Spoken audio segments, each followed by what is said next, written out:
Hello student, we have discuss in our last video. जैसे कि last video में Rahul sir ने आपको न्यूक्लियर मेम्ब्रेन न्यूक्लियोप्लाज्म के बारे में डिस्कस किया था और डिटेल से लिखवाया था। आज की इस वीडियो में न्यूक्लियस को कंटिन्यू करेंगे। ठीक है, तो वीडियो को आगे बढ़ाने से पहले I would like to say to all of 9th class student of English medium of कोहू international senior secondary school Gangapur city, stay at home, safe at home, घर पे रहें, सुरक्षित रहें, साइंस को पढ़ते रहें। कोई भी डाउट है राहुल सर से पूछते रहें। न्यूक्लियर मेम्ब्रेन और न्यूक्लियोप्लाज्म के बारे में डिस्कस कर चुके थे। न्यूक्लियस हेडिंग आपने डाली थी। न्यूक्लियस क्या होता है? एक डेंस स्पेरिकल शेप्ड स्ट्रक्चर होता है जो कि न्यूक्लियस के अंदर प्रेजेंट होता है। द न्यूक्लियस, इसमें लिखिएगा the nucleus is a dense the nucleus is a dense spherical shaped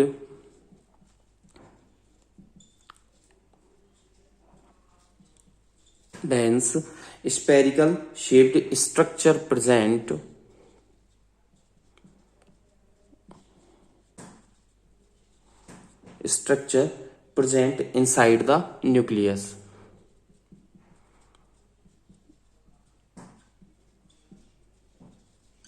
nucleus के अंदर ये प्रेजेंट होता है। आगे लिखिएगा some of the eukaryotic organism, full stop के बाद लिखिएगा some of the eukaryotic organism, कुछ जो यूकेरियोटिक ऑर्गेनिज्म होते हैं वो न्यूक्लियस रखते हैं, हैव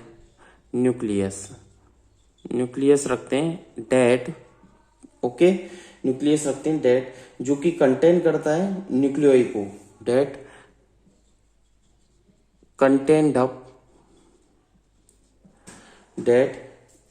अप टू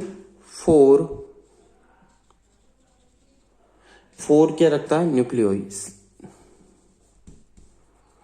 NUCLEOI, न्यूक्लियोई रखता है, ओके।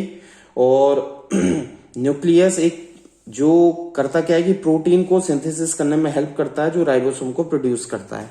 फुल स्टॉप के बाद लिखिएगा the nucleus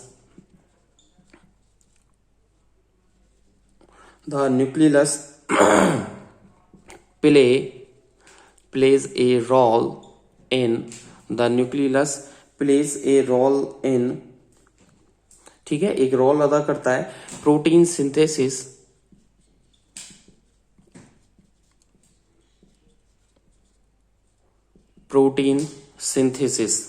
okay, by producing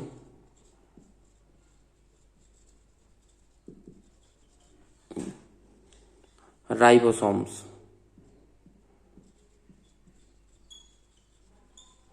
okay, ribosomes में हेल्प करता है।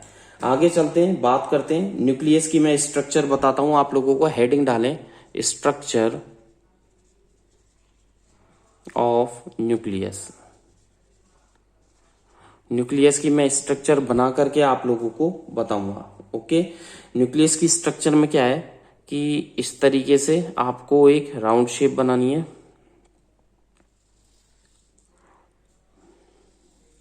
बना दी, इस तरीके से राउंड शेप बनानी है। और इसके अंदर आप लोगों को क्या बनाना है? ठीक है, एक क्रोमोसोम्स भी बना करके बताएंगे राहुल सर, ओके, इस तरीके से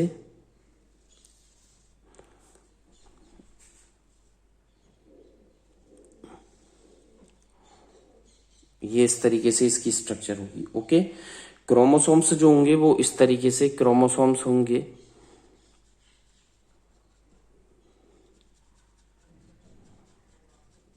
ये क्रोमोसोम्स हो गए इस तरीके से, ओके। एक यहां पर,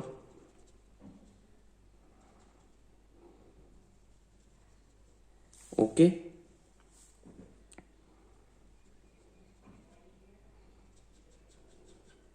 इस तरीके से, ठीक है।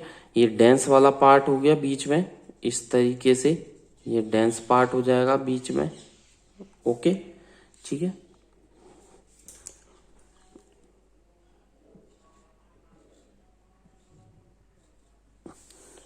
ठीक है,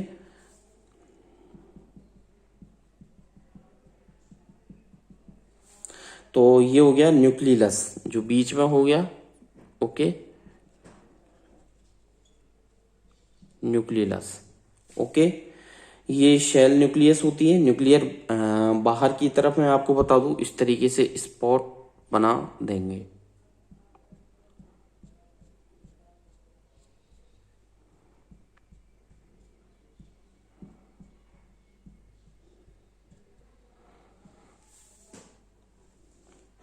न्यूक्लियर एनवलप, ये जो होगा वो होगा न्यूक्लियर एनवलप। ये न्यूक्लियर पोर्स हो जाएंगे, ठीक है। ये जो है वो न्यूक्लियर पोर्स। क्रोमेटीन मटेरियल हो जाएगा अंदर की तरफ। ये अंदर की तरफ जो हो जाएगा वो क्रोमेटीन मटेरियल हो जाएगा।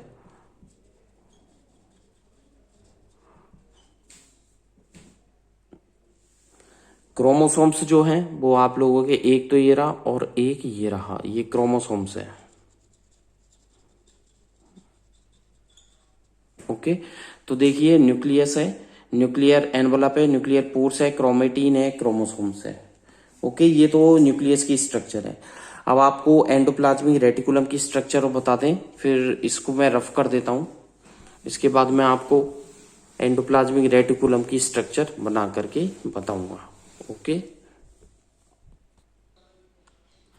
हेडिंग डालें आप कनेक्शन ऑफ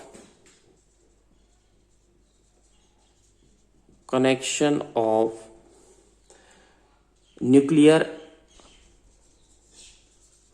क्या लिखा, connection of nuclear envelope with endoplasmic reticulum. Okay, क्या लिखा, connection of nuclear envelope with endoplasmic reticulum. Okay, अब आपको एंडोप्लाज्मिक रेटिकुलम मैं बना करके बताऊंगा किस तरीके से न्यूक्लियर को एनवलप करती है वो। ओके, सबसे पहले आप लोग इस तरीके से बना लीजिएगा, बना लिया ये। ओके, फिर आप नीचे से इसको बना दीजिएगा, बना दिया, ठीक है। फिर आप लोगों को क्या करना है, इस तरीके से यहां पर इस तरीके से बनाना है। ओके, ऐसे ही यहां पर ये इस तरीके से बनाना है। ओके, ऐसे ही यहां पर इस तरीके से आप लोगों को बनाना है, और बनाते हुए ये इस तरीके से आप लोगों को निकालना है, ठीक है। ऐसे ही यहां पर इस तरीके से बनाना है।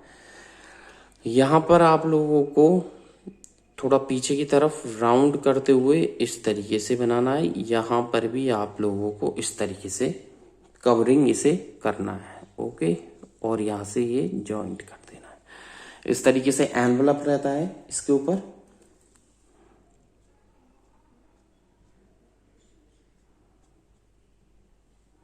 नीचे भी आप लोगों को इस तरीके से ही बनाना है।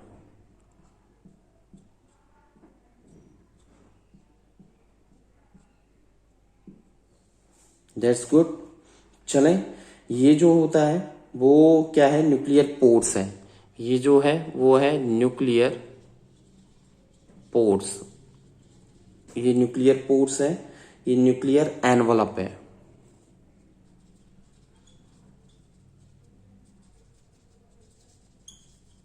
ये न्यूक्लियर एनवलप है, ये न्यूक्लियर पोर्स है। ओके, ये सिस्टेन, ये बोल सकते हैं सिस्टर्नल स्पेस है। इनके बीच में जो स्पेस है वो है सिस्टर्नल स्पेस। ओके, कौन सा स्पेस है, सिस्टर्नल स्पेस है। ओके, ये स्मूथ एंडोप्लाज्मिक रेटिकुलम हो जाएगा, ये रफ एंडोप्लाज्मिक रेटिकुलम। इनकी जो दीवार है इन पर इस तरीके से डॉट्स होंगे।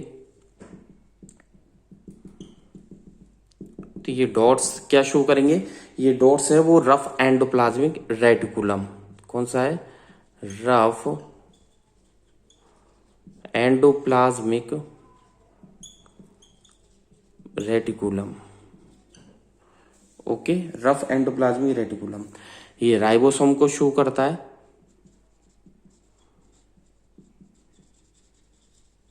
ओके, चलें आगे बात करेंगे क्रोमेटिन मटेरियल की। ये डायग्राम हो गया, मैं इसको देख लीजिएगा। Nuclear envelope, nuclear pores, cisternal space है, रफ एंडोप्लाज्मिक रेटिकुलम है, राइबोसोम है। चलें आगे की तरफ, इसे रफ कर देते हैं और आगे की तरफ बढ़ते हैं हम।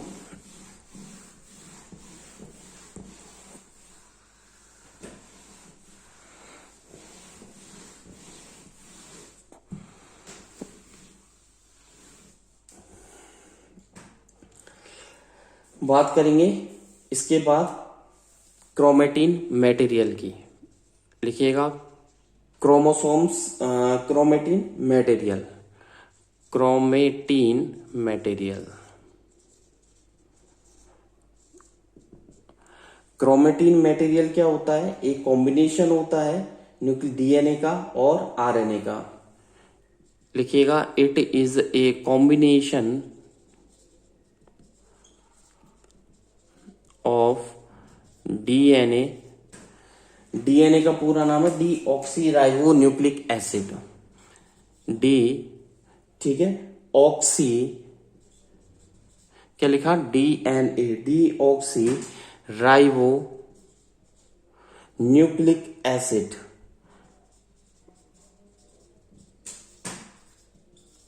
And RNA. आरएनए का लिखिएगा ribo nucleic acid.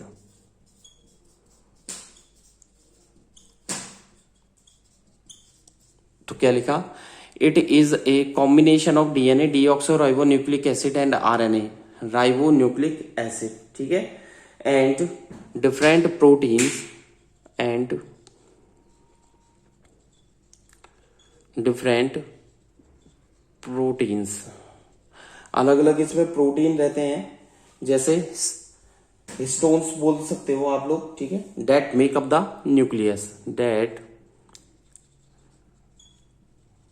Makeup the, जो क्या बनाता है? न्यूक्लियस, शेल की जो न्यूक्लियस है उसका फॉर्मेशन करता है, nucleus of a cell, full stop, cell की न्यूक्लियस को बनाता है। ओके, ये बोल सकते हैं इंटरविंड मास होता है, फुल स्टॉप क्या लिखिएगा? It is an intertwined mass. It is an intertwined mass of chromosome material, of chromosome, it is an intertwined mass of chromosome material, chromosome material का इंटरविंड मास होता है, ठीक है, जो कि क्या है? पाया जाता है, किसमें पाया जाता है? डेट फाउंड इन, आगे लिखिएगा डेट फाउंड ओनली इन, जो कि किसमें पाया जाता है? यूकेरियोटिक शेल्स में, जो कि केवल यूकेरियोटिक शेल्स में ही पाया जाता है। आगे चलें, क्रोमेटिन जो है कंडेंस करती है, स्टार लगा करके लिखिएगा, स्टार लगा करके, the chromatin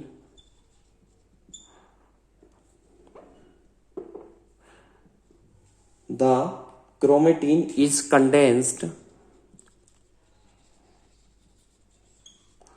condensed into two or more, the chromatin is condensed into two or more thick ribbon, दो या दो से ज्यादा मोटी क्या होती है? Ribbon, thick ribbon, two or more thick ribbon like structure,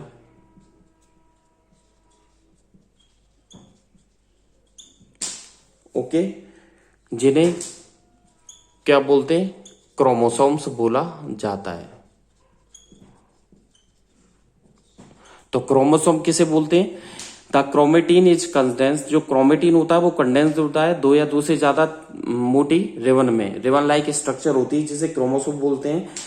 okay, during the process, आगे लिखिएगा during the process during the process of cell division, during the process of cell division. आगे चलते हैं नेक्स्ट टॉपिक पर और बात करेंगे difference between nucleus and nucleus. Heading डालें differences between nucleus and nucleus.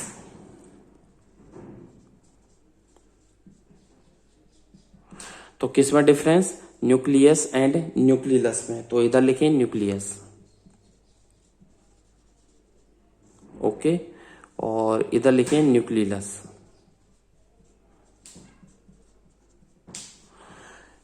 तो किस किस में डिफरेंस है? न्यूक्लियस में और न्यूक्लियस के बीच में क्या क्या डिफरेंसेस होते हैं? तो न्यूक्लियस एक शेल ऑर्गेनेलिज है, तो फर्स्ट पॉइंट लिखिएगा it is a cell organelles. Nucleus में लिखिएगा it is a cell organelles found in cytoplasm, found in cytoplasm, जो कि साइटोप्लाज्म में पाया जाता है, ऑफ ए यूकेरियोटिक शेल,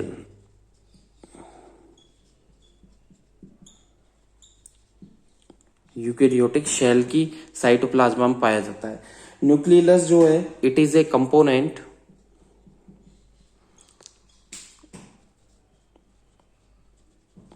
किसका कंपोनेंट होता है? Present inside the nucleus, present inside the nucleus, जो कि न्यूक्लियस के अंदर पाया जाता है। तो न्यूक्लियस के अंदर कंपोनेंट होता है जिसे न्यूक्लियस बोला जाता है। ओके, यहां तक क्लियर हो गया। सेकंड पॉइंट पर चलें, बात करें न्यूक्लियस के अंदर सेकंड पॉइंट की। तो ये डबल लेयर मेम्ब्रेन से बाउंड होता है। It is bound by A double layered membrane,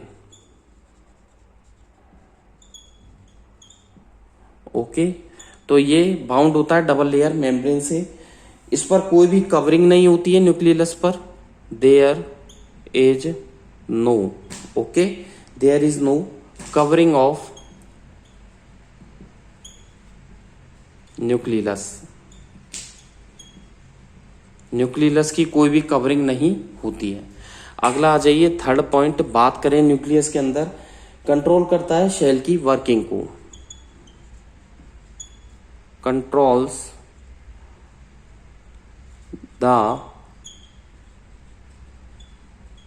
working of a cell, okay. तो कंट्रोल करता है, control the working of a cell. और इसमें लिखें ये न्यूक्लियस क्या करता है? प्लेज, अभी राहुल सर ने 2 मिनट पहले ही आप लोगों को बताया था, एक रोल अदा करता है, play a role in ribosome, play in role in किस में करता है? राइबोसोमल, जल्दी बताइए, राइबोसोमल सिंथेसिस में, ओके। तो play a role in ribosomal synthesis. यहां तक कंप्लीट होता है आज की वीडियो में। नेक्स्ट वीडियो में आपको क्रोमोसोम्स का स्ट्रक्चर बताएंगे। तो नेक्स्ट हेडिंग है स्ट्रक्चर ऑफ क्रोमोसोम। अगली हेडिंग डालें स्ट्रक्चर ऑफ क्रोमोसोम। और आज के वीडियो में बस इतना ही। नेक्स्ट वीडियो में क्रोमोसोम की स्ट्रक्चर के बारे में डिस्कस करेंगे। Thank you, bye bye. घर पे रहें, सुरक्षित रहें, साइंस को पढ़ते रहें। Thank you, bye bye.